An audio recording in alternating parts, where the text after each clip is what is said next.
হয় নমস্কাৰ। মই আজি সংবাদ মাধ্যমক মই এটা কথা জনাব ওলাইছিলোঁ। যোৱা 22 তাৰিখে ঔগুৰি গাঁৱৰ বুবুল আলীয়ে আমাৰ মহেশ্বৰ বসুমতাৰী ছাৰক যিটো এটা আমাৰ ব্লেম খানিছে, এই ব্লেম খানা হেৰিটো আমি সম্পূৰ্ণ এইটো ভিত্তিহীন বুলি পেলাই ক'ব বিচাৰিছোঁ। যোৱা আমাৰ 21 তাৰিখে এখন আমাৰ চুপা কমিটি হৈছিল, তাত আপোনালোকক দেখাই দিছোঁ। এইটো 21 তাৰিখে চুপা কমিটি এখন হৈছিল। এই চুপা কমিটিত আমি তেখেতে কৈছে যে তেখেতৰ চুপা কমিটিটোত তেখেতৰ নাম ইয়াত অন্তৰ্ভুক্ত থকা বুলি কৈছে। তেখেতে কথাষাৰ ক'ব জানা নাই, গাঁও সভা হোৱা বুলি কৈছে। আমি কোনো ৰাজনীতিক দলত এতিয়া বৰ্তমান আমাৰ চৰকাৰ কোনো নাই, আমি গাঁও সভা পাতিব পৰা আমাৰ বৰ্তমান ক্ষমতা নাই। কিন্তু আমাৰ চুপা কমিটিটো যিটো চুপা কমিটি পাতিছিলোঁ, চুপা কমিটিত আমাৰ গোটেই ৰাইজৰ মানুহ তাত আছিল আৰু তেখেতৰ নামটো আমি পেনেলিষ্টত থকা বুলি কৈছে। এইখন পেনেলিষ্ট আপোনালোকে চাই লওক, ৰাইজক কৰি দিছোঁ, তেখেতৰ পেনেলিষ্টত কোনো নাম নাই। এইটো সম্পূৰ্ণভাৱে তেখেতে ব্লেম খানিছে। ব্লেম খানি পেলাই আমাৰ মহেশ্বৰ বসুমতাৰী ছাৰৰ ওপৰত আৰু যিটো কথা কৈছে তেখেতে বুবুল আলী ঔগুৰি গাঁৱৰ বুবুল আলী, যে তেখেতে ফোন যোগে যি তেখেতৰ এই পেনেলিষ্টত নাম থকাৰ পিছত ছাৰক ফোন কৰি পেলাই কোৱাৰ পিছত তেখেত ছাৰক যিটো মিছবিহেভ কৰা বুলি কৈছে, এইটো সম্পূৰ্ণভাৱে ভিত্তিহীন।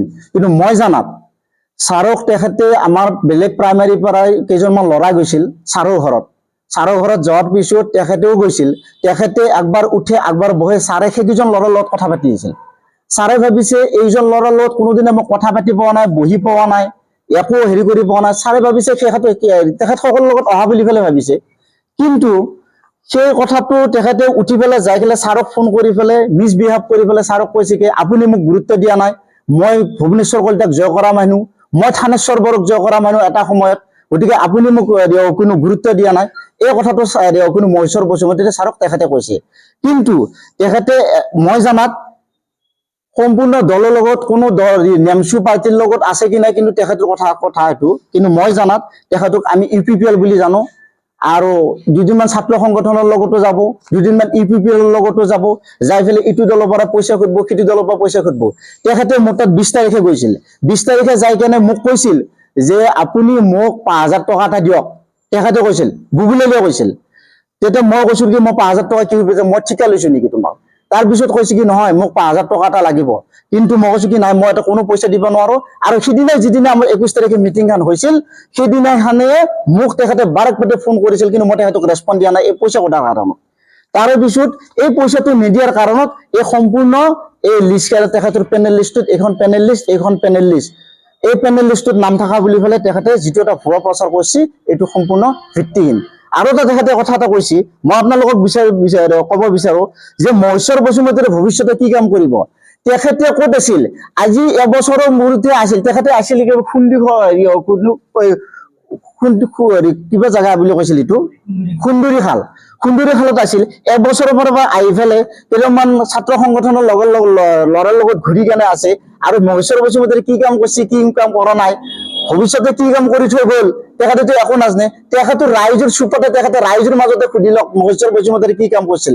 ৰাইজৰ অফিচাৰে শান্তি দিছিল, স্বয়ং আমিও শান্তি দিছিলো। ৰাইজৰ অফিচাৰ যেতিয়া আমাৰ চৰকাৰ আছিল, চৰকাৰী যুগে ৰাইজৰ অফিচাৰে শান্তি দিছিল।